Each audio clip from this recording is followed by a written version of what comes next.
Hello and welcome to another Daily Muppet. In this video, I'm going to bring you something I mentioned last week where I just wanted to kind of do a fun little run through of United's, in my eyes, from what I understand, 5 priority positions. Doesn't even mean we're going to sign someone in all of these positions, but the 5 positions of the main priority and many of the names that are in there, including who I think is most likely, and then kind of what the lineup might look like next season, as well as I will give you who I would prefer from all of these names and what that lineup could look like and compare costs and things like that. This is not meant to be like highly informational of like, oh, I'm going to give you a bunch of new news. That there's a couple of little tidbits in here that I may not have shared that I have discovered a little bit more recently. But it is intended to just kind of summarize and make it a little bit clear what we want to do, talk through it, take a look at what is possible. So definitely let me know your thoughts in the comments below once you have watched this on. What do you think of the team? What are your doubts? I have a few. I have more than a few on this. And yeah, and where we go from here. While you're here, I'm going to ask at the beginning, please make sure to like the video and hit the notifications, turn them on, all of that stuff. I usually ask at the end, but more people watch the beginning than the end, so I figure I might as well ask in the beginning, and it means a lot to me, everybody who does. So let's get into it. The top 5 priorities and the most likely signings. Simple, simple. Starting with number 1, the striker. Obviously, we all know this is the priority. This is what we need. This is what we want. United need goals, period. Now, the top 5 names that United are linked with: number 1, Liam Delap. Number 2, Victor Osimhen. Number 3, Hugo Ekitike. Number 4, Benjamin Šeško. And number 5, Mateta. I think these are the 5 most solid links at the moment in terms of strikers who United could go for this summer. In terms of the main signings, then there are potentially, some young players, those fringe under 21 youth type of players, things like that, that I think we will probably make at least a signing in there that I'm just not covering in this. I'm mostly talking about the first team. Liam Delap is obviously 40 million, affordable, clear top target right now. Victor Osimhen, as I understand it, is still very much a top target. It's just a matter of, to me, it's like A and B because it's all circumstantial.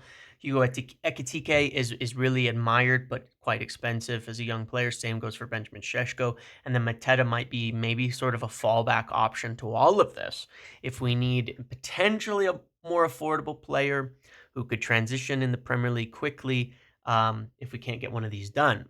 United want to spend about 80 million in the attack between this position and the next position, unless they get Champions League or there's a big Garnacho sale or something else unexpected. So without Champions League or without a big Garnacho sale, that makes it really difficult to make any of the 80 million signings and kind of narrows it down to Liam Delap and Mateta, with Liam Delap being obviously the most likely signing. And Mateta potentially could be kind of the backup or fallback what if we miss out and we don't have that much money. So the most likely here is Liam Delap. He's on 12 goals, 2 assists this season so far in the Premier League. I've shared my thoughts on him a bit, and I do have some concerns. I think Liam Delap is a good player. I think Liam Delap is a better player than what we have by a significant margin. However, I do not believe, mark my words on this, and I'll probably make a video breaking down like all the evidence I've found of this and everything I've looked at. I do not believe a young striker, develops as the first choice at a big club, and especially not at Manchester United. I don't think Liam Delap will develop properly here. I think that he will remain what he is. And just the weight of going from an Ipswich team, even just how teams play you when you're a Manchester United striker, is totally different. Then you're talking about settled possession, box presence, the things we need. I think that half of his game is still there to be learned, and he might have the attributes for it, but I don't think he will learn them at United because I don't think young strikers can at big clubs. And unless we get a good veteran over the top of him, which I wouldn't be opposed to picking up a 30-year-old or something who's like a Cavani to play with Delap, I think that he will struggle to develop and round out his game. And when we play in transitions in some of those bigger games, he'll probably be decent. but a lot of those small games facing loaded boxes, high possession, really needing to play through teams, really needing to break down in the final third, really needing to win those headers, I think he's going to struggle, and I think we're going to be back in the market in the future. That's why, for me, my choice is very, very clear. It's Victor Osimhen. He's done it 5 clubs. Everywhere he goes, he scores goals. Champions League, Europa League, doesn't matter. He scores goals. Loaded boxes, empty boxes, transitions, doesn't matter. Victor Osimhen scores goals. This is my feeling on the striker. I think that, like I say, this is like my new saying on strikers. So, trademark James from the Muppeteers here. Good strikers, you need to get them the ball, and they'll score goals. Great strikers find the ball. And I think that Victor Osimhen is the only one on this list that I think will find the ball. And I don't really believe in the service argument anymore. And I have some concerns with Liam Delap. Now, he does make his own shots, and he's pretty good at that. But I don't think he has the attributes to find the ball in the box. Victor Osimhen is my guy on this. Obviously, he'd be more expensive, around 65 million pounds, I think, to get a deal done. So, of course, it would require more. And he, at this stage, is very likely, apparently, to go to Saudi. Moving on to priority number 2, the 10. We want a player behind the striker to assist in the attack. We've got Ahmad, we've got Xerxes, we've got Bruno, we've got Mount, we've got Garnacho. Very inexperienced in there. Xerxes, Garnacho, Ahmad, inexperienced. Garnacho and Xerxes not scoring goals. Ahmad injured at the moment. Mount hasn't been healthy. Bruno's had to be used deep. So there's 5 options. These are not the only options, but I think these are the 5 most real options. Tyler Dibbling, who may be super expensive, maybe. Roger Fernandez, who's affordable. Cunha, who's expensive. Dorgelis, who's affordable. And Mbeumo, who's expensive. Now, when I look at this position, after the striker purchase, there's likely 40 million to spend here based on the most likely outcome of getting Liam Delap, unless United get Champions League or sell Garnacho, and they don't spend huge on a striker. If we get Champions League and we buy Osimhen, we're still going to have about the same budget for the 10, because we're going to need to still balance things out, even with the extra income, the extra revenue coming in. So the most likely one here, I still believe, is Tyler Dibbling. And even though he's been quoted at like 100 million, something crazy like that, I don't think that's real. I really don't. I think that at the end of the day, he will end up going for less than this, and he will end up, someone will accept a deal in the 40 to 50 million range with add-ons and things like that, and it'll be about 40 million to get him. Maybe I'm wrong on this, but he is someone United really, really, really do like, and it feels like they're going to do their thing to try and get him. There will be competition. If they don't, I want to qualify this. If they don't, I would suggest that Roger Fernandez is the most likely after that. For me here, the thing with Dibbling, right, he's very, very, very, very much a prospect. He's a raw prospect. And going back to the striker argument, I'm fine with prospects through the team. But if you are having a Liam Delap in there and you have a Dibbling, I think we're going to suffer from that inexperience, and that's going to hinder the development. I really, really think we need a more experienced number 9 to play with some of these young players that we plan to get elsewhere. My choice would actually be Nene Dorgelis. Even though he's young, he'd be affordable. He's got really great physical traits. He's really talented with the ball. He's an incredible dribbler. He seems to be a very good shooter. He's played in the Champions League. I think he's the most balanced between a player who could come in and maybe it wouldn't be such a heavy weight playing for United, and who has the physical traits but is also affordable. I'm not super keen on Cunha. I don't, just for reasons. I think that there's a strong potential. He's going through a big purple patch, and I really don't like disciplinary issues. I really don't want them in the club. I quite like Mbeumo, but I think what we need for Amorim's system is a bit of a more well-rounded player in different phases. I think Dorgelis still provides you with really great ball striking, technical ability with both feet, plays on both sides, gives you a lot of flexibility if you want to play Ahmad at times at the 10 and not at wing back, which I think will happen. You could play Dorgelis on the other side. That means you could still have Bruno deep sometimes and yada yada. So I really like Dorgelis, and he's affordable as well. So thinking with keeping the budget in a semi-realistic range, I would get Dorgelis. Priority number 3, it gets much less clear what the priorities are after that, but I do know the midfield is a bit of a focus. I think Casemiro could go, and he will go soon one way or another in a year. We need to be thinking with replacing him. We're losing Eriksen, who's played quite a bit. Mainu has 100% nailed down a spot, but the biggest thing we're missing is definitely, in that midfield, another athletic, ball-winning, and carrying number 8 who can carry and progress the ball a bit from the midfield. Neither Casemiro and Ugarte are doing that particularly, especially in the carrying. Ugarte's a little bit better, I think, but neither are good at it right now, or neither are doing it much. Bruno's not a great carrier either, so I really think this is a missing trait. He's also a little bit defensive lapse. I still think Bruno will end up as a 10 later, but we will see. Number 1, Ederson. We've been linked to him for a while. United really like him. He fits the mold perfectly, but he'd likely be quite expensive. Wharton is, I don't even know. It doesn't even matter. Wharton is everything. But he's probably going to be insanely expensive.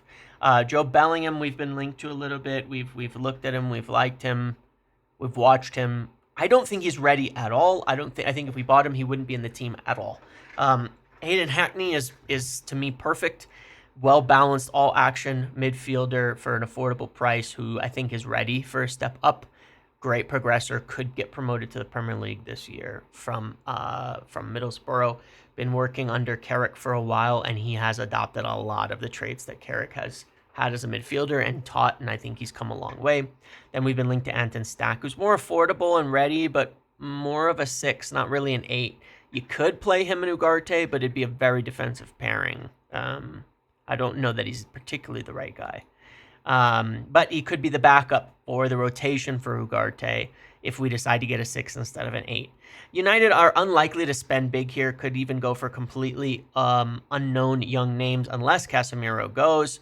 I think the most likely is probably an unknown player, and that's the job of Wilcox and Vavell to find someone. I think the most likely thing right now is that we sign nobody we've heard of yet for this position, and that there's other young names. We go for another under 21.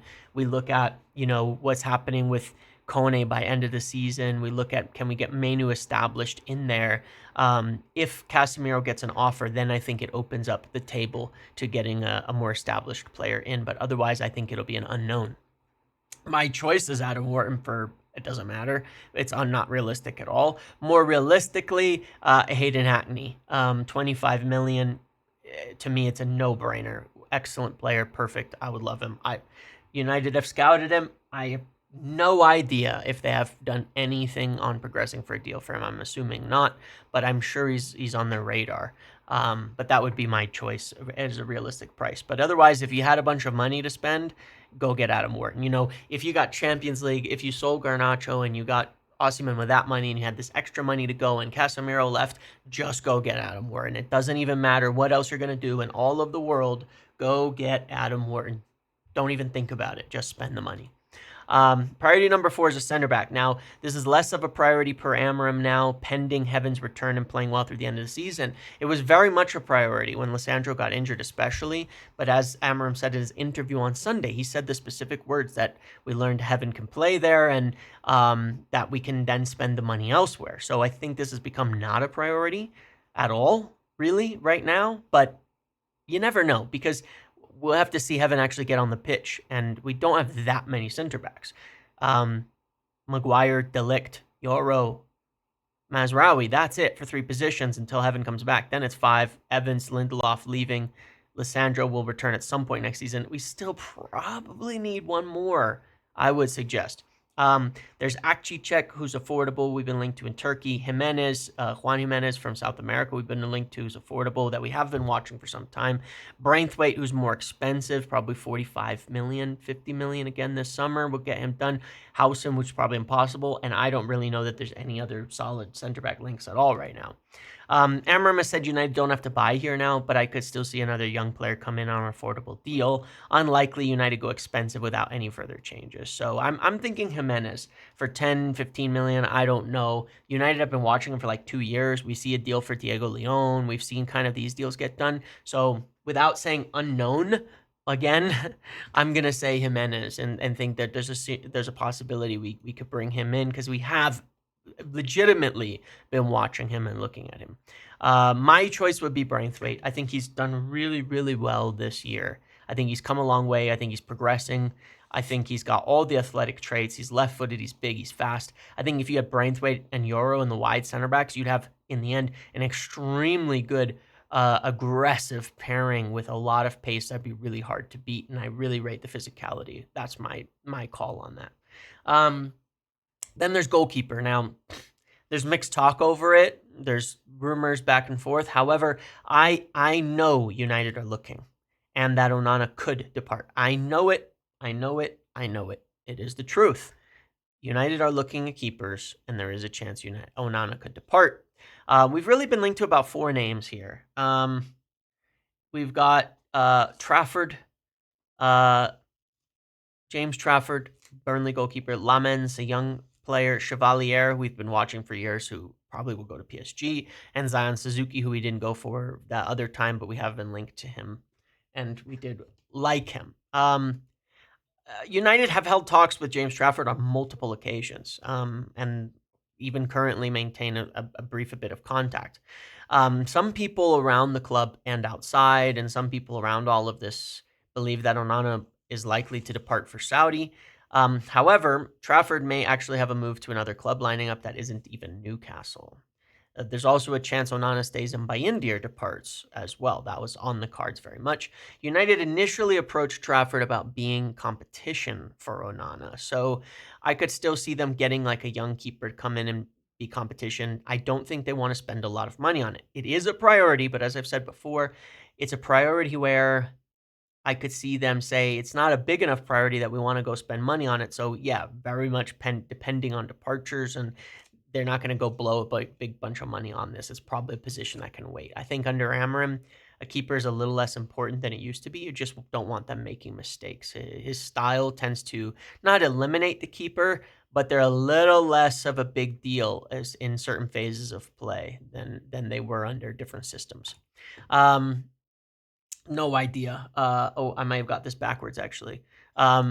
Most likely, I still think it's Trafford, only because he's the only keeper I know for sure we've had talks with, and that potentially we would have to do work to convince.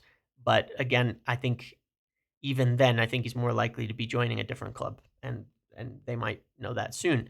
My choice would be Lammens. I've kind of looked into him. We've been linked to him. He's a really intriguing target. He's rated highly. I think he's one who could become a top keeper. So I'd rather get him to come in. But keepers are tough. Can't say I know enough about keepers to rate all of them. Trafford had a rough time in the Premier League when he first joined, but he was very young. He's still very young. And now he's doing extremely well for Burnley and will get promoted. So now I want to look at it as kind of a summary after all of this. Here's kind of the realistic lineup. And by realistic, I mean based on the most likely signings. And I'll raise my concerns with this. You'd have Delap and Højlund up front, Bruno and Xerxes in the 10s, Dibbling, Garnacho, and Mount in the 10s. Maybe Roger Fernandez, Garnacho, and Mount in the 10s. I still think it'll end up being Mainoo and Ugarte in the midfield next season. Dorgu, Leon, Yoro, Heaven, Delict, Maguire, Mazraoui with Yoro as backup. Like I said, I still think we'd be one short there. I probably should have put Gimenez in there as one of the backups, though. So let's say Gimenez in there, Trafford and Bayindir, and Ahmad and Dallo on the right, with probably Mentato coming through. There's going to be people who look at that team and say, that's fucking terrible. We've done nothing. It's awful. It's all that. I don't think that's true. I think it's a clear upgrade at what we've got at striker. I think we're already playing better. So the return of Ahmad will only have us doing better. But yeah, in the back, it's not going to be that different. There's a lot of games that'll be Dorgu, Yoro, Delict, Mazraoui, and Dallo with Ahmad up front. That's okay with me. Bruno, Ahmad, Delap as a front three is a lot better than what we fielded right now this season. But it's certainly a team that is going to say it's got to play really well. Amorim's going to have to be a really great manager. I'm not saying he isn't, but we're going to have to see a continued growth pattern. I think it's better than what we have this season, but not massively better. I think it's a bit better, a bit more balanced. I think it's got good young players and options that will develop, but this is a team that is really going to rely on the growth of these players, right? The young players. Dorgu, Yoro, Ugarte, Mainoo, Dibbling, Ahmad, Delap, they're all going to have to improve for this team to be good. Will it be better than now? 100%. and it's probably a top 10, top 8 team, but how well these players develop by next season with a full preseason under Amram, how well they round out their skills and how well they grow through the season will determine whether it's a team that can get Europa and even, compete for Champions League position next season. I would estimate that team finishes 7th, honestly. I think it's a good team, and I think it'd be a step in the right direction, but I think after that, we'd be sitting and saying, we need to get a couple big players, especially a striker in, because you drop Osimhen in that team, then you move Ahmad to right 10 and Dalot at right wing back, and Dallow's been better there, and suddenly it looks a lot better. It does. It suddenly looks like it's probably a team that gets you into the Europe comfortably. Then there's my choice, and I think that this would cost 170, 180 million. Not that much more money, honestly. Not that much more money. It is more, obviously. We can't do it without Champions League or without a big sale, but just do it. If you can get 50 million for Garnacho, to me, you just do this. If you can sell Casemiro, you do this. This would be my preferred. Go for Osimhen up front. Højlund is a backup because I just don't think we'll shift him. Bruno, Xerxes. This is not every possible signing. This is, like I said, just the 5 we've gone through. There's obviously more potential in here. I really like Nene Dorgelis because, again, I'm trying to keep the budget reasonable. If Garnacho goes, your backup there is Mount and Ahmad, and that means you have Mantato and Dalot for the right, but otherwise it's Ahmad, Dalot, Dorgu, Lyon. I really like Hayden Hackney, having him and Mbeumo in the midfield. I'm assuming Casemiro would stay, and you have Ugarte and Casemiro. Braithwaite on the left with Heaven behind him, De Ligt, Maguire, Yoro, Mazraoui, Lammens, and Net. It's not that much money, but I think it's a much better team. It's not that much more money. I mean, it's a significant spend, but that is going to require Champions League or a sale, but I think it's a much better team. I look at that front 3 and think, wow, Bruno, Dorgelis, Osimhen. You've still got youth in Dorgelis to develop, who's a good player. With Dorgu, Ahmad, I think there's a ton of talent in that team, and I think you get really a lot of pace and a lot of physicality in the back, which is already, our back line's already been improving, but I think this was, we can play a higher line. We can do a lot defending the channels. And then you get a lot more out of the midfield with bringing Hackney in for those progressions that he can do. His carrying of the ball is absolutely tops. And I think it'll make the whole partnership look better. Then the next season, you'd be saying, cool, now if you want to go get an upgrade on Ugarte, go for it. Fine. Totally fine with me. If you want to make him at that point a squad player, get somebody else, makes a lot of sense to me. But I feel like then you've got a really strong team in other positions. The next season, depending on the development of Xerxes, Højlund, Garnacho, or Mount, or whoever is there, then you would probably be looking at another forward. But otherwise, the team's really good, and you got a ton of players. And I think that's a team that has serious growth potential with Dorgu, Braithwaite, Hackney, Ugarte, Ahmad, Yoro, Dorgelis, all quite young. Serious growth potential, but is already a lot better. And I think that's a potential team that could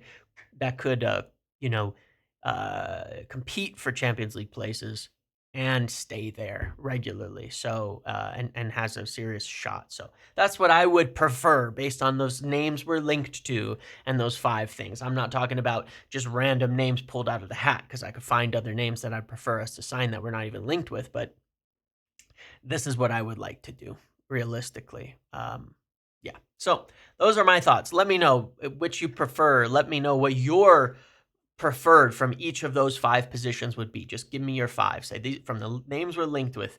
Really, here are the 5 that I think we should get. Let me know in the comments below. Hopefully this video is interesting to you. I tried to keep it pretty brief. We're coming in like 25 minutes or so at the end. So yeah, some of them get really long, but sometimes the more succinct ones are better. So that's what I have for this one. Obviously, this is prone to change. We can see that there's a ton of variability in this, depending on outcomes of different situations, from Champions League to Osimhen to Garnacho being sold to Casemiro leaving to what happens with the center backs to if Onana gets sold to Saudi, to all sorts of things that can adjust all of this. And I think in a few positions we probably don't even know the player we're going to sign right now, like at all. We haven't even heard their name. So I'm expecting a lot up in the air right now. Okay, that's what I have for this video. Thank you for watching. I really appreciate it. Make sure to like, comment, subscribe. turn notifications on. I will see you in the next video.